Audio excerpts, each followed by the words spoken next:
Hello, everyone. I'm Ryan with HMS Psyche, and with me today is our midshipman, Tassonyi. He's going to be giving us a wonderful presentation about or rather, introduction to the Naval Dirk. And I'm really excited about this one. I don't know anything about it. I've got one, but I don't know how to use it. So I'm going to hand it over to Rory, and just the usual logistical items. Everyone's going to start off on mute, and we'll hold questions till the end, or you can put them down in the chat, and we'll make sure we get to your questions. We have 40 minutes here today, and then I think we're good to go. All right, let's get going. Great, let me just share my screen. And is that working for everyone? Some nods, thumbs up. Can you guys see my cursor by any chance? Okay, good, awesome. So I recommend if you guys, it should be split screen for you. I definitely recommend going to the middle and enlarging the size of the presentation, because when we get to looking at the original Dirks, it'll really help and make them look really nice. Alrighty, so thanks everyone for coming to my presentation on Naval Dirks. This will just be a short presentation on sort of the origins, how they were used, and we'll look at some design elements of them. First of all, he's not here tonight, but I want to give a big shout out to Bill Wand, who sent me some great resources while I was researching this. So thanks very much, Bill, whenever you see this. Alrighty, let's get started. Alrighty, so what is a Dirk? More appropriately, I should say, what is a naval Dirk? So a Dirk can generally be categorized as a knife or dagger, and it can either be single or double-edged, and it predominantly was used in battle or for related tasks like that. If I have to assign a length, I would say it should be between sort of 15 inches and 25 inches. That's what a lot of the original ones I was looking at were falling into. The actual word Dirk comes, we're not quite sure what the pure etymology is, but it might come from the Danish or Swedish Dolk, D-O-L-K, or the German Dolch, D-O-L-C-H. And the term sort of became popular in Scotland, where it was either spelled as Dork or Dirk in the 17th century. The evolution of a naval Dirk, however, didn't come around till sort of the second half of the 18th century. And that's sort of exemplified in Samuel Johnson's 1755 Dictionary of the English Language, where he actually has an entry for the word Dirk, but he lists it as, and to quote, a kind of dagger used in the Highlands of Scotland. So we can kind of see that the evolution of that word hasn't yet reached naval circles yet, or at least it's not associated directly with the Navy and the weapon of the Navy. So what were the origins of the Dirk? So the easiest jump we can make is that they are related to the Scottish Dirks. This is possible. So Scottish Dirks, or Highland Dirks as they're also called, were a single-edged knife that was long enough to be used as a weapon as well as a tool. They were indispensable to the Highlander, and they took on a really important symbolic role in Scottish culture. However, by the time of the early 19th century, Scottish Dirks began to take on mostly a ceremonial role, and they were worn for formal occasions, or they were officers' kit for certain military uniforms. So, however, it has been argued that the naval Dirk didn't actually come in, wasn't just sort of resembling at all the Scottish Dirk. They didn't originate together. The difference, or sort of the suggestion, is that naval Dirks got the name Dirk because they were a very similar kind of tool. It was just, you know, a fairly long dagger or knife, and they were used somewhat similarly. So what has been argued a little more firmly, and sort of what my personal belief is that William Gilkerson argues in his book Borders Away that the naval Dirk actually originated with 18th century hunting swords. So here are some examples of 18th and early 19th century hunting swords. They were typically used by hunters to dispatch wounded game at the end of a hunt. And they were typically shorter and with a less robust guard. This was mostly to save on the extra weight that you don't really need. to carry around with you and to prevent the hilt from getting caught on underbrush or on trees as you're riding through the woods. They became popular with civilians as a civilian everyday sword during the 18th century, and certain regiments during the American Revolutionary War actually wore them as part of their uniform. So, we can see from these examples that, we'll look at what the naval dirks actually looked like, but you'll be able to see the similarities between these ones and the naval dirks that came around later. So what was the purpose of the naval dirk? Quite simply, it was a weapon. It was used in fighting. During our period, military officers were expected to carry a sword as part of their uniform, and certain gentlemen of a particular rank were also permitted to carry swords. It depended on the location and on the occasion, but it was part of society. So midshipmen, who were the sort of largest the largest population that used naval dirks, they were both considered junior officers and termed young gentlemen, whether they were born to be gentlemen or they were trying to become gentlemen. So there was this sort of societal and protocol expectation that they would also have to carry a sword as part of their uniform. However, midshipmen could easily range between the age of 11 to the age of 25. And it's pretty unlikely that, an 11-year-old, 12-year-old, 13-year-old would be able to handle a sword that was proportioned for an adult. So the solution was that the dirk sort of entered into popular imagery. It became essentially just a smaller sword that was easy for them to carry around. It could be used in smaller spaces, and it was more easily managed in a fight by someone smaller. They were also used for ceremonial purposes, and so much so to the point where naval officers would have a fighting dirk, and they would have a dress dirk. And the dress dirk would typically have a lot more adornment, have a lot more gold fittings, blue and gold etching on the blade, and sort of overdone nautical motifs. Dress dirks were also typically not made robust enough to seriously be used in battle, but they were worn for ceremonial and formal occasions. So the use of the dirk as a ceremonial weapon, though, has persisted to the modern day in a bunch of militaries around the world. So it just sort of shows the importance of that. So was the naval dirk a standardized weapon, or was it a personal sidearm? Typically for Royal Navy officers of our period, they were not assigned a set standard of weaponry, so they were able to choose their own. And it was the exact same for midshipmen's dirks.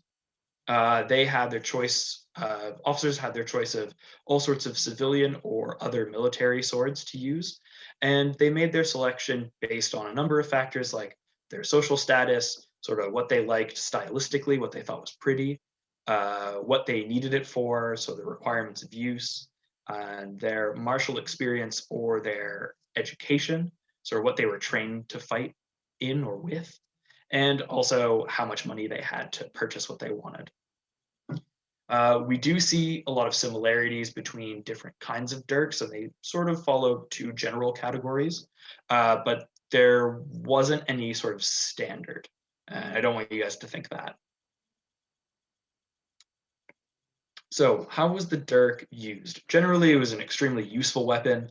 Again, it was small, it was easily handled, and it didn't limit movement when you were trying to work or move around on board a ship. I've personally carried my dirk on board small boats and stuff when we've been doing work on Psyche or we've been sailing her, and it has been so easy. You pretty much forget it's there, and it's a handy weapon to have. It was so useful, in fact, that a lot of officers retained their midshipmen's dirks and actually wore them either in battle or when on official business where the sort of full dress aspect wasn't really required. And they didn't want to be encumbered by a full-size sword and dragging that around behind them. So The dirk could be used as a primary weapon. Generally, it was used by young midshipmen or people who weren't strong enough or large enough to use a full-size sword effectively. So in this case, it was largely restricted to midshipmen, but lots of other officers opted to use them as well, especially in situations where there wasn't a lot of space or where movement was really limited. So, for example, small boat actions, or if you're fighting, between decks on a very small ship. And as a weapon, it generally would have been used as any other sword would have been. So the two main categories of dirks are straight-bladed dirks, and these would have been used for point work, much as you would see sort of modern sport fencing using, and there were curved-bladed dirks. So the point work would have been slightly more a refined fighting style. This would have been taught to boys of a sufficient social rank as part of their growing up education. And it would have either been taught by a private fencing tutor, maybe an older family member if the family didn't quite have the money, or it would have been taught at school. So, for example, the Royal Naval Academy actually had fencing as part of their curriculum for young officers. Schools such as Angelo's as well, we see pictured here, would have taught this. Now, the curved-bladed dirk would have been used similarly to, say, cutlasses or sabers. You could make an argument that it maybe was a less refined style of fighting, and that would speak to the individual social rank. But I don't necessarily think that's an issue. Maybe the midshipman came from a cavalry-oriented family as opposed to an infantry-oriented, and he was trained or taught to use, cavalry sabers instead. We can see actually an example of one of the curved sabers in curved dirk, sorry, Benjamin West's The Death of Nelson from 1806. It's here in the background, but I've blown it up on the right side of the slide, where you can actually see this midshipman who's taking command of a gun. He actually is armed with a small curved dirk, and it's just hanging at his hip. And we'll see some examples of what those looked like in actual artifacts. So it was also used as a secondary weapon.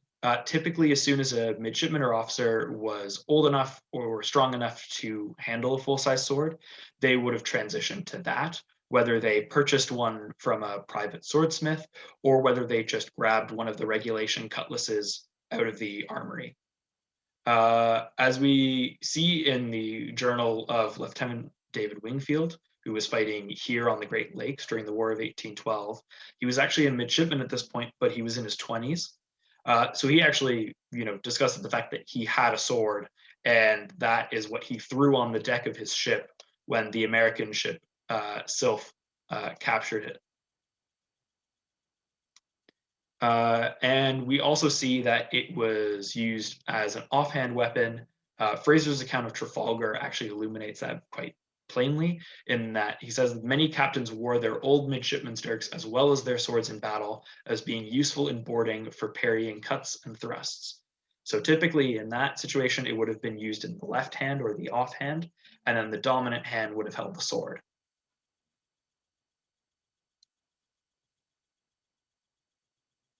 So we'll go through some extant examples of naval dirks now, just some nice pretty pictures. So starting in sort of the 1790s, this is sort of your basic 1790s straight-bladed midshipman's dirk. Interestingly enough, this one was listed in the Royal Museum's Greenwich as a sword, but if you look at the size, it actually falls into and is comparable to other items that they have listed in their dirk categories. So I sort of categorize this as a dirk. You can see it has straight blade, which would be double-edged, has a very long fuller, which is this divot in the middle of the blade. It has sort of the metal mountings for the pommel and the quillins would have been likely either brass or they would have been gilded in gold. And this is an ivory grip, and the ivory grip is extremely common, and you'll see that throughout the rest of the examples. It wasn't the only material that they used for grips, but it was very popular. So this other 1790s dirk is quite interesting. It again is straight bladed with a long fuller, and it has the gilt metalwork and the grip, the ivory grip as well. This one has a little bit of history's mystery about it. So there are two engravings on this. On the pommel is engraved the word mid and the initials MS. And on the locket, which is a piece of metalwork attached to the scabbard, unfortunately, there wasn't a good picture of it, so I couldn't fit it on here. It has the message given to Mid Horatio Nelson, RN, HMS Raisonnable, by Maurice Suckling, RN, 1770. Pretty exciting piece if it is in fact a genuine artifact from Nelson's youth. Unfortunately, that has since been debunked, and the Royal Museum's Greenwich states that, to quote, "It is almost certainly bogus and probably dates from the middle of the 19th century." Not the dirk, just the engraving. The dirk was probably from the 1790s.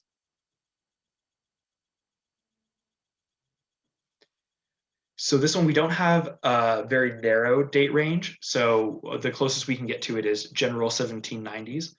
This is actually an example of two different dirks. Here is actually a lovely example of one of the curved bladed dirks.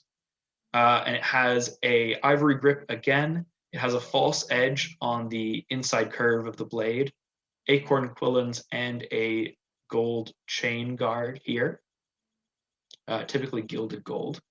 And this smaller one here actually follows more closely in line with maybe some of the Scottish dirks, and it bears a remarkable resemblance to a medieval style rondel dagger. These ones are believed to belong to Captain Robert Mitford of the Royal Navy, and that's pretty much all the information we have. It's my belief that the smaller one was the one he used when he first joined as a young boy, and then he sort of upgraded as he became stronger. He wasn't quite up to sword level yet, but he upgraded to a larger curved one. So going ahead, another curved-bladed dirk from 1793. This is a nice one with some faded etching here. There's a GR for George Rex, or King George, under a crown within a sunburst etched onto the blade. Again, an ivory grip with a back strap and a lion head pommel, another gilt chain guard, and some nice tooling on the leather scabbard, which we don't see much in reproductions these days. This is the dirk of Charles S.J. Hawtayne, and he joined the Royal Navy in 1793, which is why this dirk is dated to that day. He was commissioned a lieutenant in 1804, and he was posted aboard HMS Culloden under Sir Edward Pellew. So a little bit of provenance there, which is quite interesting. So moving into 1795, we have something that will be more recognizable to people who are familiar with reproduction dirks these days. This one has an ivory grip, and it's done in the 5-ball style, and it emulates the 5-ball spadroon. That was sort of the main dress sword, or one of the more popular dress swords for naval officers of the time period. The interesting thing here is this sort of the band and the oval lozenge here that has the fouled anchor and a crown in it. So this is actually one of the best ways to date a dirk. This was sort of only introduced and became popular after 1790. So that's why you see it on a 1795 one, but why we didn't see it on the earlier 1790s ones, because it hadn't really come into its own yet. So this is sort of helpful for dating dirks or for choosing a reproduction as to assigning a time period for it. Here we have another 1795 one, very similar to the last one, except the quillions haven't been done in the 5-ball style, and the blade has just a regular diamond cross section, and it doesn't have a full fuller, which the other straight-edged and straight-bladed ones have had. But again, we see the ivory grip and the gilded metalwork as well. So moving on to probably one of my favorite dirks. This is a beautiful example of a dress dirk. It's from 1798, and it can be pretty accurately dated to then, because this dirk was made most likely for a member of the Egyptian Club. Now, the Egyptian Club was a loosely based gentlemen's club that was actually founded by the captains of the fleet that fought at the Battle of the Nile, and the club was inaugurated 2 days after the battle on board HMS Orion. So here we can see, again, the typical curved blade with the chain and the lion head pommel, but we see the beautiful gold and blue sort of engraving gildwork on the blade, some nice tooling on the sheath again.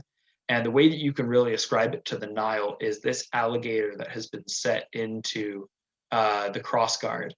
That was sort of became essentially naval speak for someone who is at the Nile. It really ascribed to it. So you actually find swords that have handles in the shapes of alligators if they belong to someone who was at the Battle of the Nile or to commemorate that event. So this one from 1808 is actually quite interesting because it shows how the typical, we'll call it naval dirk, was influencing other military styles. So here we have a typical curved bladed dirk. There's no guard chain. It would have had a false hedge up to about here and then had a straight spine. But this one actually belonged to William Grimaldi, who was a commissioned officer in the 3rd Bombay Native Infantry. And that was he was there from 1808 to 1809 when he resigned his commission and returned to England because of ill health. But it's interesting to see how the other aspects of the military saw the usefulness of having a smaller, easier to carry around dirk that wouldn't get in the way, and taking that along with them instead. And for the final example, quite an interesting one actually. This dirk was thought to belong to Commander Thomas Wells of the Royal Navy. This would have had a gilt lion's head pommel right here that actually would have screwed into it. It's since been lost, but we have this beautiful turned ivory handle and this very interesting blade shape that's quite robust. So the blade of this dirk was actually taken from a sergeant's spontoon, which I've put a picture of it here on the right. This is sort of the badge of rank, the weapon of rank, I suppose you could say, for sergeants in the infantry. It was this long spear. So it's interesting, maybe the bladesmith, this is just what he had on hand that could be acquired, sort of cheaply, or maybe this particular spontoon meant something to this captain, but he had it made into a dirk, and to lighten the bladesmith actually cut a decorative series of sort of this pattern of holes throughout the blade to lighten it, so it wouldn't be too heavy to use. And sort of with that, my presentation is at an end. So I'm happy to take any questions that you guys might have. Well done, Rory. That was sublime. Okay, so I am going to allow participants to unmute themselves. If you have a question, just unmute yourself and fire away. While people are working through that, there was one question that came through the chat. Rory, I don't know if you can answer this. Would the purser be carrying a sword or dirk, or either or neither? So because the purser would technically have been an officer, and if he had enough money, I think he would have carried either or both, depending on sort of his personal taste and his wealth. He may have opted for a dirk because if he was wearing it for ceremonial purposes or whatnot, it might have been easier to carry around on board ship and to fight with below decks if that's where he was at the time. But there's no reason he couldn't have had a sword. I don't know what the actual uniform regulations are for pursers. I haven't come across any mention of them having to have a sword, but that's not to say that he couldn't have purchased one and brought one on board with him. Typically, that was with the captain's permission, but I doubt any captain would have had an issue with it.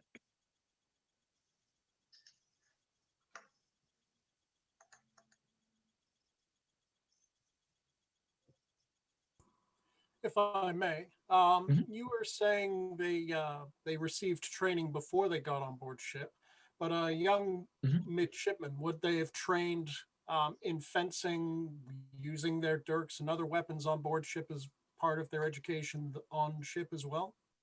I would say typically yes. Probably when they were younger, say on shore learning, they would have been given smaller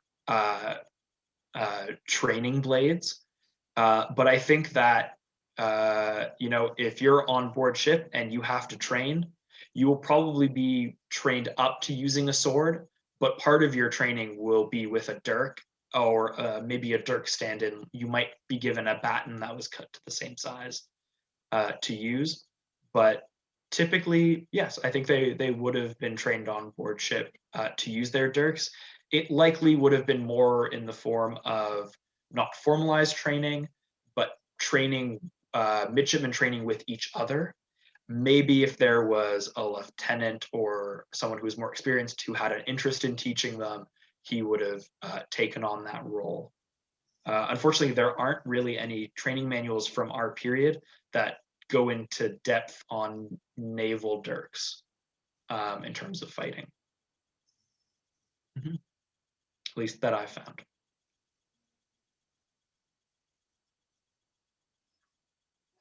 Roy, do you know what if there's any kind of symbolism behind the 5 balls on the hilt?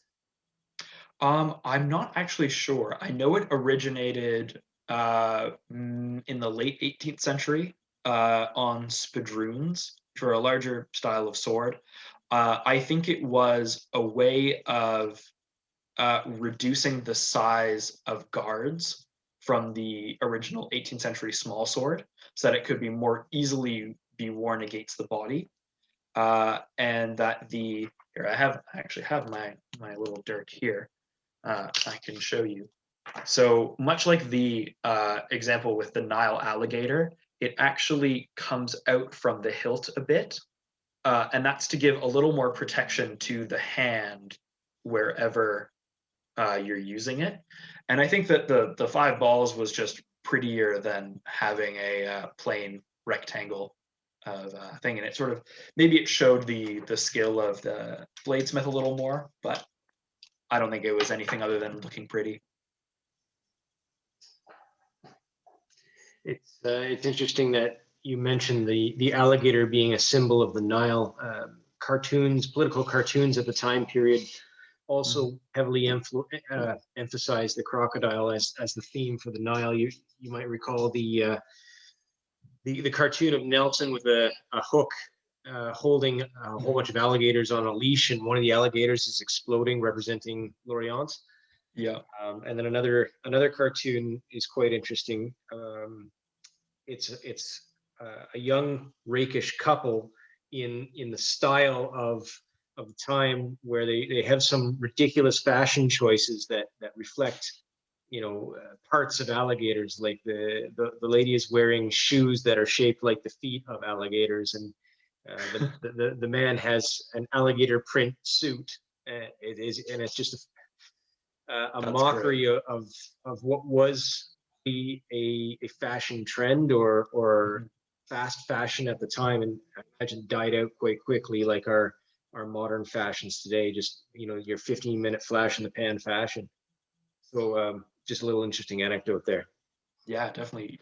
If you want to see the sort of fast, flashy fashion around alligators, look at the sword that the Egyptian club actually had made and presented to Nelson, because it is just all alligators all day, every day on this sword. It's ridiculous. It's like all gold with a little enamel drawings of ships blowing up and alligators. And, the guard is in the shape of an alligator. And I think the hilt is as well. It's very overdone, but yeah, very much fast fashion.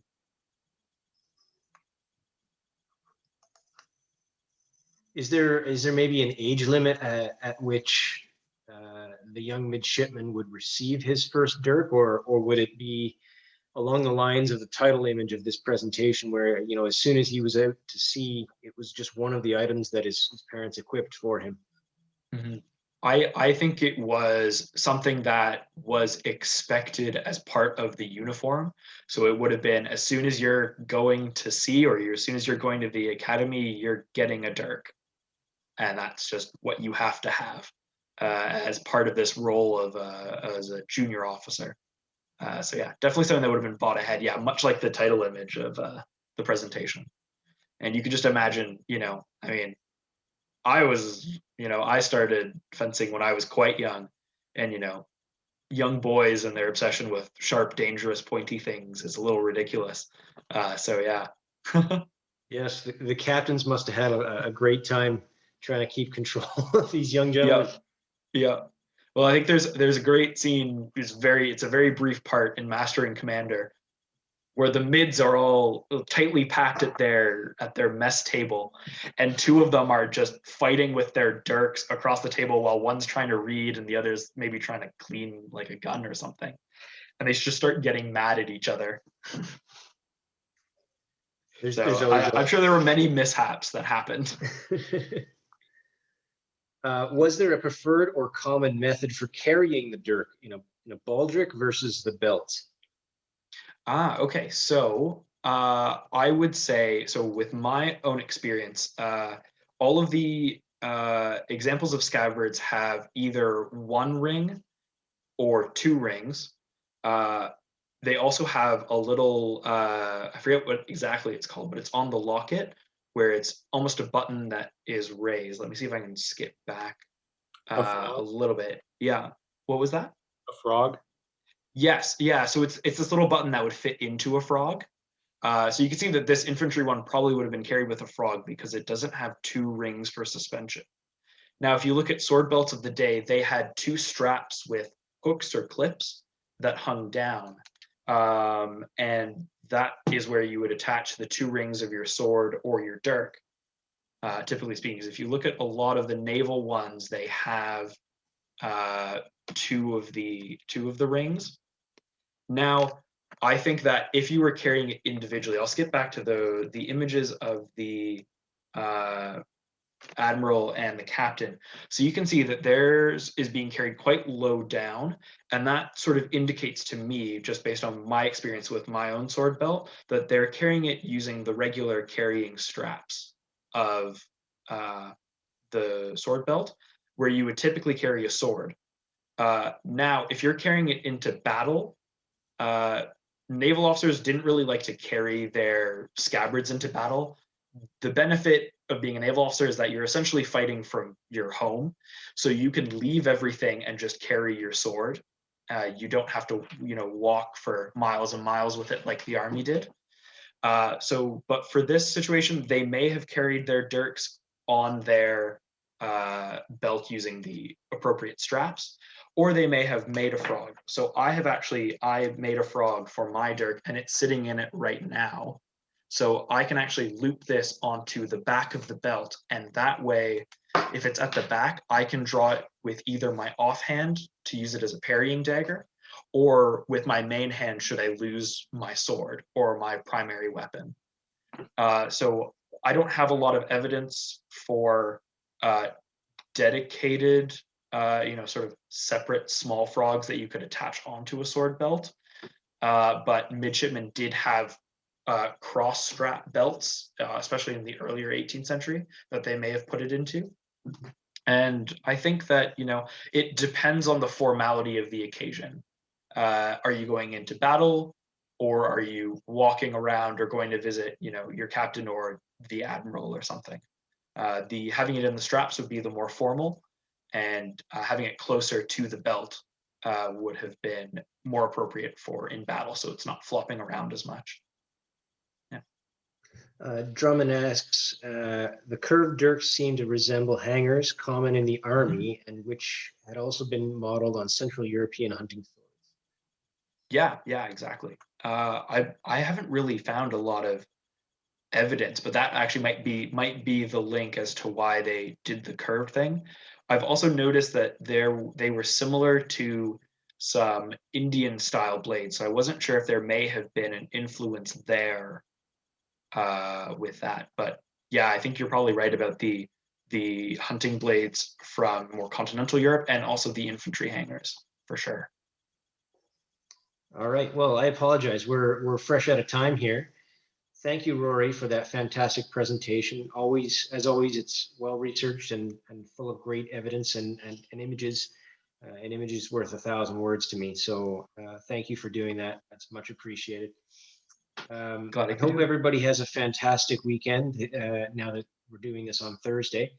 And I think this is our last session. I may try to do one more before the summer comes up. So if you want to get your fix, then keep an eye out for that one. If not, you always check out our website at www.hmspsyche.ca or continue to follow us on Facebook. Thanks again for attending, and maintain a positive psyche.